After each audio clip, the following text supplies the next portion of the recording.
Your business might be growing, but that doesn't mean it's scaling. Okay, you might be making money, but scalability is a very, very specific thing, despite the fact that we've turned it into a freaking cliche. So what we're going to do today on the Blunt on Business podcast, right here, you and me, live on YouTube, is dig into this and dig into how you make this work for you. Start this company to chase deals day and night instead of scaling.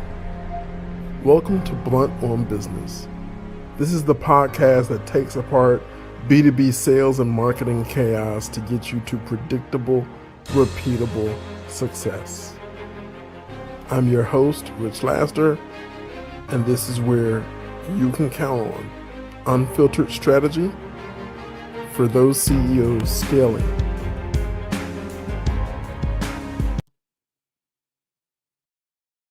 So, I'm glad you're here. Your time is precious, and so is mine. What is scalability and what isn't scalability is point one that we're going to jump into right now. Let's just go into the notes here. Scalability is not hiring faster. It's not raising more capital. It's not pushing your team harder. Scalability is the ability for your business, not you. It's the ability for your business to have repeated success, repeated sales success, repeated consistent operational efficiency. You understand? You're not basing projections on hopes, dreams, and what Perplexity AI told you could happen. You're basing projections on real data, clean data that you collected from your CRM as far as sales and marketing, that you collected from your Google Analytics as far as your website traffic, that you collected from your LinkedIn account. Understand, I don't want you guessing. It's a new year. And if you start this year the same way you started last year, rolling the dice, functioning off the cuff, you're going to freaking fail. Scalability is none of that. Scalability is the ability to systemize what you do. Now you know what works. You do more of that. Now you know what does not work. You do far less of that. You table it, you trash it, you set it on freaking fire. Okay? That's my main point.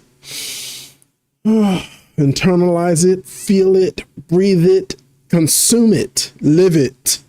Okay? Your time is precious. You must do more of what works. You must do less of what might feel good. You may be in a room full of people you like, but you've helped them. They've never sent a freaking deal your way. See them on the weekend. Have a beer. Have a burger.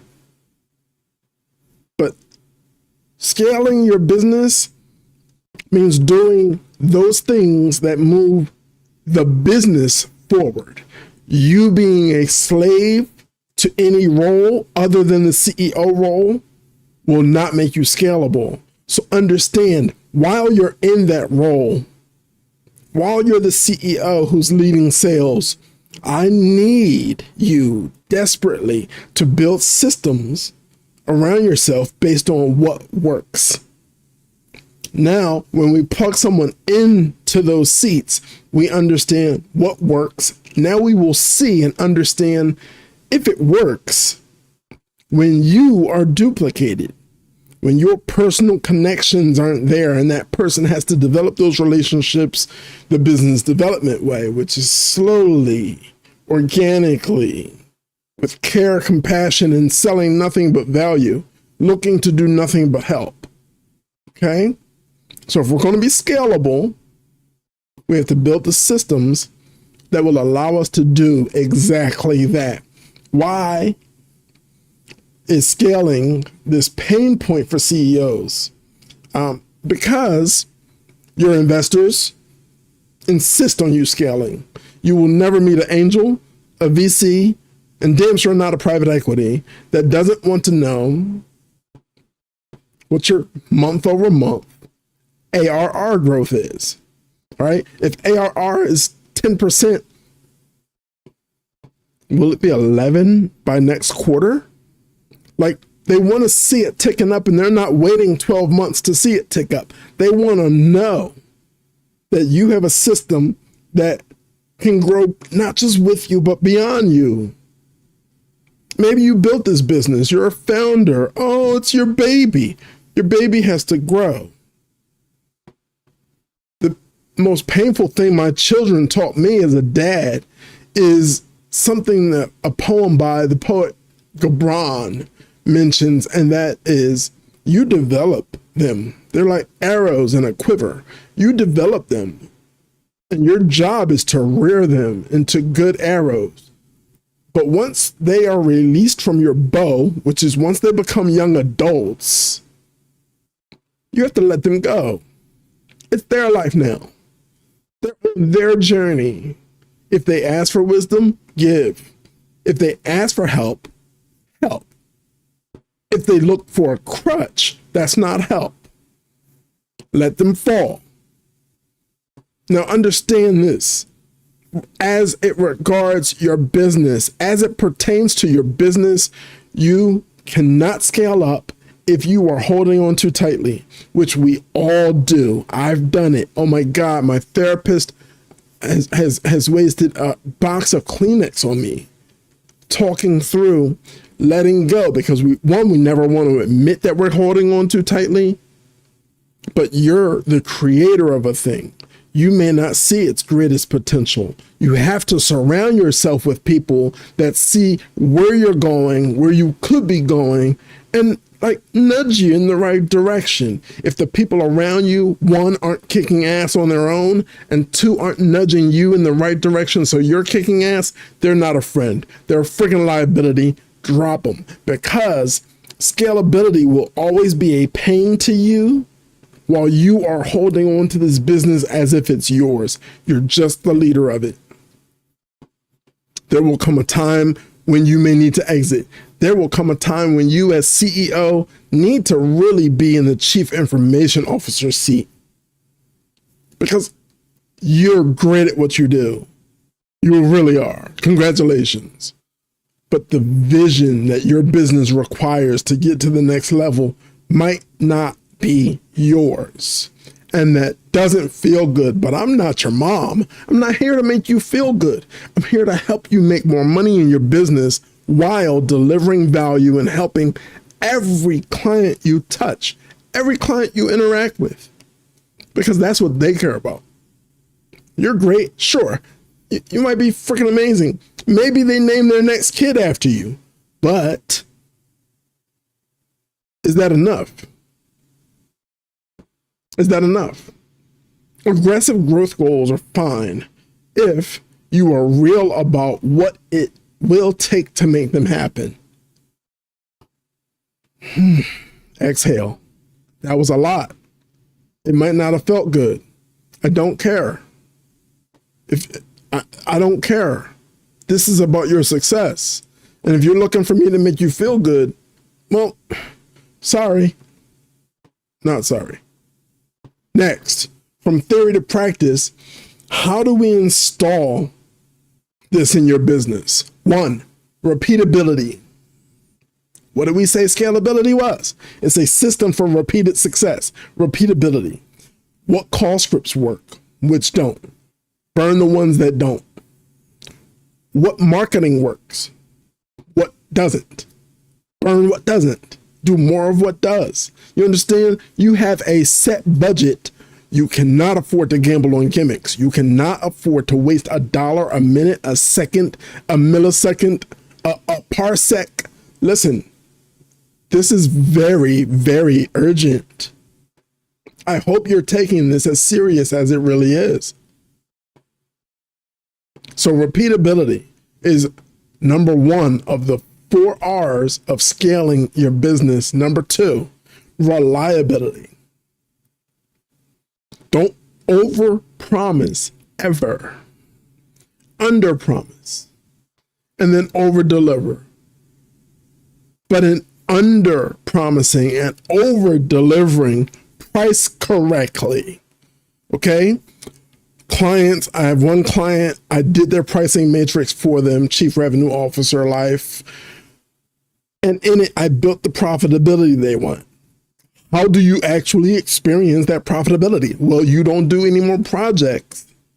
If profitability is, say, 20%, then every dollar that comes in, 80% of it is project budget.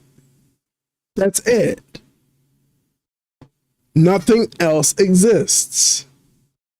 Okay? You got to tighten up. You got to tighten up. Reliability means people can count on you to do what you said and then a little more. All right? People are not expecting you to do what you say and maybe a little less. They'll talk so much trash about you as if they don't want to talk trash about you already. But from these people, right?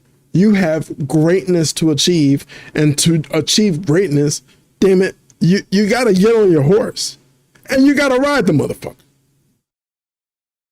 So 1, repeatability. 2, reliability. 3, runway. When you have a good month, if you go shopping, if you lease a new car, if you do anything stupid before confirming that you have runway for 18 months, it used to be 12. That was pre-COVID. If you don't have 18 months runway, you're not breathing. You're not breathing. You're sucking air like a movie scene. You're stuck in a bank vault. Oh my God. I think we'll be okay. Well, if you hadn't bought a Mercedes S550, you'd be great. And yeah, it's a nice car and you thought you got a nice deal, but you bought it used and the maintenance on a Mercedes is high. Did you plan for that? Well, you didn't plan for runway for your business, so I'm gonna guess not. Number 1, repeatability. Number 2, reliability. Number 3, runway. Think 18 months. Okay? Number 4, responsibility. We may live in an era where feelings are number 1 and likability trumps greatness, but not for you. We can sell that bull crap to the masses. Sure, if that's the kind of character you have. But what you say you're going to do, you need to do. Everything falls on your shoulders. There's no blame. We don't do the blame game. We take accountability. We don't repeat the mistake, and we rock on, because this is your future. If you build this business, grow this business, and then scale this business properly, you can retire from this business, hire a recruiter to onboard a new CEO. You sit in the chairman of the board seat and sip Mai Tais. Look, I've realized the key to all of this is a mindset shift, right? And a mindset shift is extremely hard, especially for Americans. You've been told so much bull crap, right? There's a lot of stuff in your programming that doesn't actually serve you. You live in a country where Walt Disney is one of the greatest market influencers. Okay. Understand what you sell and understand what you consume. You will never meet a tech CEO who allows his children to use tech. Zuckerberg was in the news a month or two ago for a private Montessori school for his kids where devices aren't allowed. You understand? What they sell is the technology that every American's addicted to, but they know better than to allow it in their homes. As a founder, you are growth-minded. What you sell actually is good for your clients. It's good for the market. But don't ever drink your own Kool-Aid. You are just a human. You can always be better, smarter, stronger, healthier. There's always something to learn. There's always something to achieve. Today, you learned the 4 R's of scaling up your business. I hope it helped. I'm Rich Laster with GrowExpand.com, Chief Revenue Officer for Brand3.net. I hope that this really puts you in position to get this year rocking and rolling. If it does not, jump in the comments, jump in my inbox, mail me a letter. But it's important that anyone viewing this is positioned to kick ass in 2026. Now, a message from our sponsor. Company. We produce strategies and deploy experts to grow your business revenue. The success of our clients is a direct result of the 25+ years of sales and marketing experience of our founder, Rich Laster. We take the guesswork out of increasing your revenue. Our reputation is built on results, not another roll of the dice with your marketing budget. Visit growexpand.com to learn how.